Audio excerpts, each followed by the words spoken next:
दोस्तों आज की सबसे पहली और बड़ी खबर, आज यानी 22 अप्रैल से पूरे झारखंड में सख्त लॉकडाउन। दोस्तों 22 अप्रैल से स्वास्थ्य सुरक्षा सप्ताह की घोषणा की गई है। इस दौरान आवश्यक सामग्री की दुकानों को छोड़कर अन्य सभी दुकानें बंद रहेंगी। बेवजह लोग नहीं घूम सकेंगे। अब पुलिस के लिए भी जिम्मेदारी बढ़ गई है।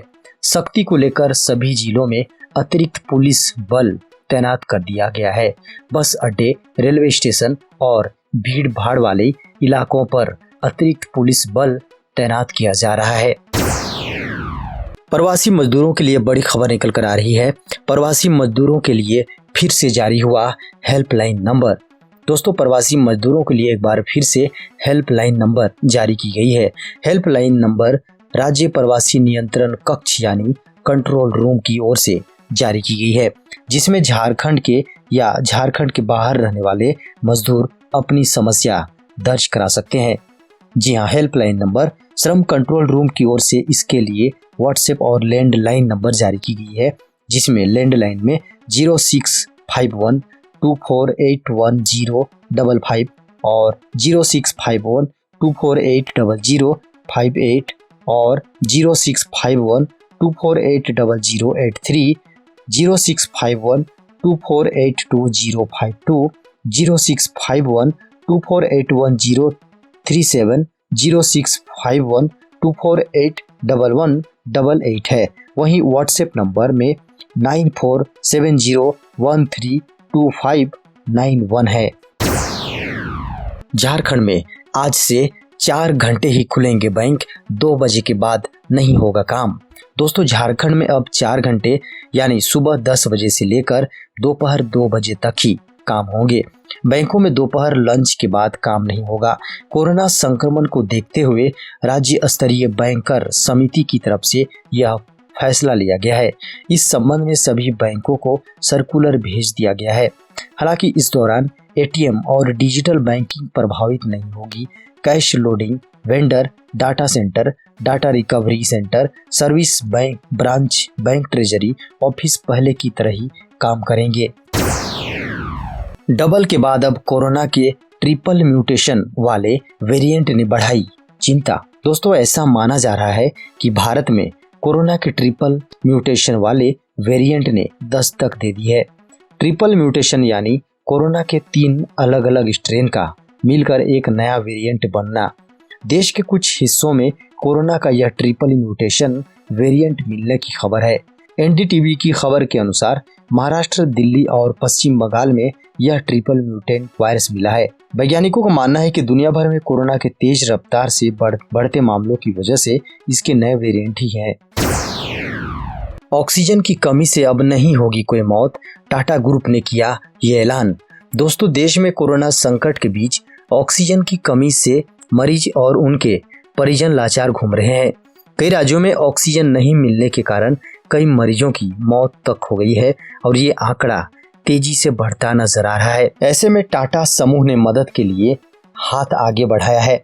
टाटा समूह तरल ऑक्सीजन के परिवहन के लिए 24 क्रायोजेनिक कंटेनरों का आयात करेगा और ऑक्सीजन की कमी को दूर करने में मदद करेगी।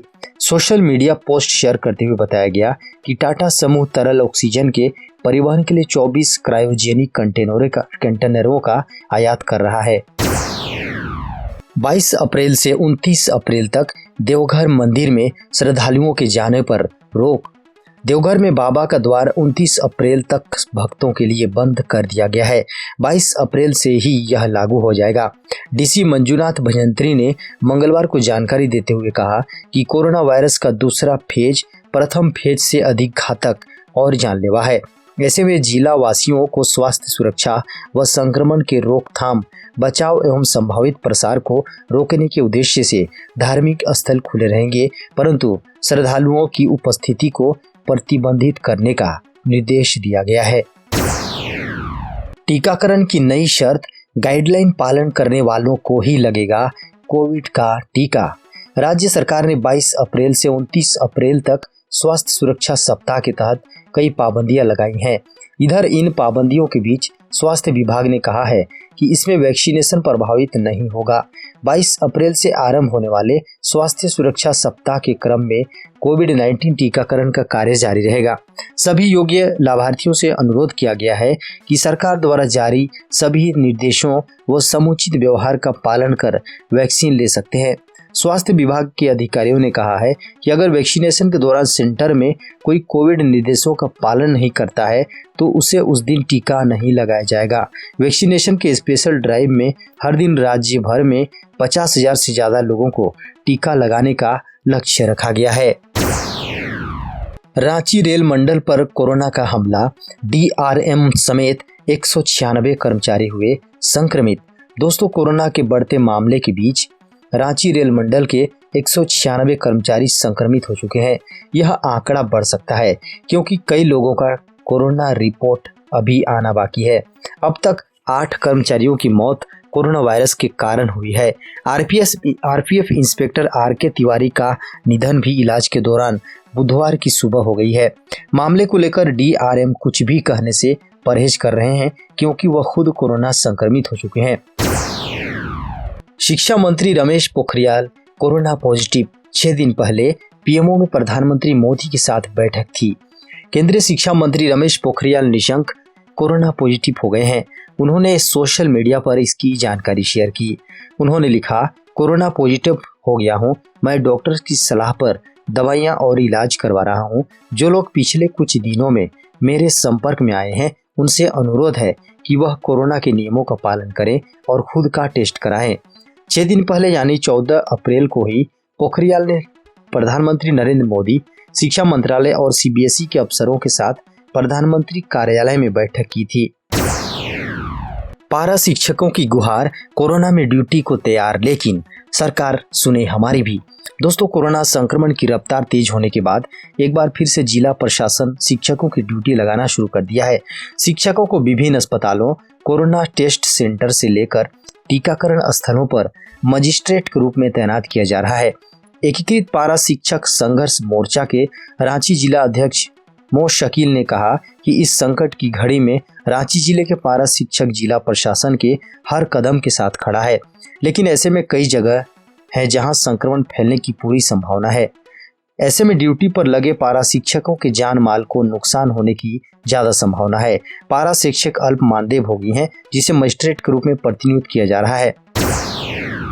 दिल्ली सरकार ने बताया पलायन रोकने का प्लान, कहा मजदूरों को देंगे 5-5 हजार रुपए। दोस्तों, दिल्ली सरकार लॉकडाउन के दौरान प्रवासी, दैनिक व निर्माण कार्य में लगे श्रमिकों की भलाई के लिए प्रतिबद्ध है। सरकार ने लॉकडाउन में उनकी रहने, खाने पीने, कपड़े व दवा इत्यादि की व्यवस्था के लिए जरूरी कदम उठाए हैं। दिल्ली सरकार ने उच्च न्यायालय को यह जानकारी देते हुए बताया कि प्रधान सचिव गृह के नेतृत्व में एक कमेटी का गठन किया है जो सभी प्रकार की व्यवस्थाएं देखेंगे। हाईकोर्ट ने दिल्ली सरकार से लॉकडाउन के दौरान प्रवासी, दैनिक व निर्माण कार्य में लगे श्रमिकों के लिए उचित कदम उठाने पर रिपोर्ट मांगी थी। सरकार ने रिपोर्ट में कहा कि सरकार ने श्रमिकों की भलाई के लिए कई कदम उठाए हैं। रेलवे में 10वीं पास के बम्पर नौकरी, न एग्जाम और न इंटरव्यू। दोस्तों, भारतीय रेलवे में नौकरी करने वालों के लिए खुशखबरी है। रेलवे ने कई पदों पर भर्ती का आवेदन मांगा है। इसके लिए केवल 10वीं पास होना जरूरी है। पूर्वोत्तर सीमांत रेलवे इलेक्ट्रिकल विभाग के TRD विंग में कई पदों पर भर्ती निकली है। इच्छुक और योग्य उम्मीदवार NFR की आधिकारिक वेबसाइट nfrindianrailway.gov.in पर जाकर आवेदन कर सकते हैं। इसकी आखिरी तारीख 30 अप्रैल 2021 है, जबकि भर्ती के लिए कुल 370 पद हैं। नासिक के अस्पताल में बड़ा हादसा, ऑक्सीजन टैंक लीक, सप्लाई रुकने से 22 मरीजों की मौत। दोस्तों, महाराष्ट्र के नासिक में जाकिर हुसैन अस्पताल में ऑक्सीजन टैंक लीक होने से अब तक लगभग 22 मरीजों की मौत हो गई है।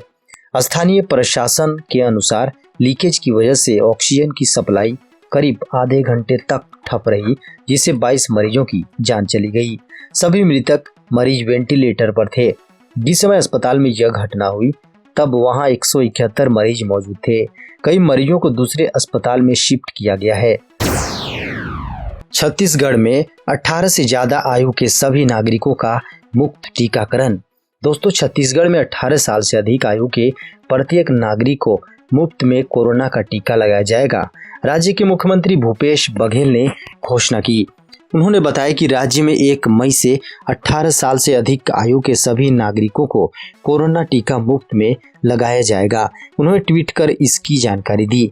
मुख्यमंत्री ने अपने आधिकारिक ट्विटर अकाउंट से एक ट्वीट किया, लिखा कि छत्तीसगढ़ में 18 वर्ष से अधिक उम्र के लोगों को कोरोना वैक्सीन का भुगतान राज्य सरकार करेगी। जल्द होगी जीपीएस से टोल टैक्स की वसूली। NHAI ने तकनीकी सलाहकार के लिए बुलाए टेंडर। दोस्तों, आने वाले समय में सभी से जीपीएस यानी ग्लोबल पोजीशनिंग सिस्टम का इस्तेमाल करके टैक्स वसूला जाएगा। इस नए सिस्टम को डेवलप करने के लिए national highway authority of India यानी NHAI ने तकनीकी सलाहकार के लिए टेंडर बुलाए हैं। ये NHAI को ये सिस्टम तैयार करने में मदद करेगा।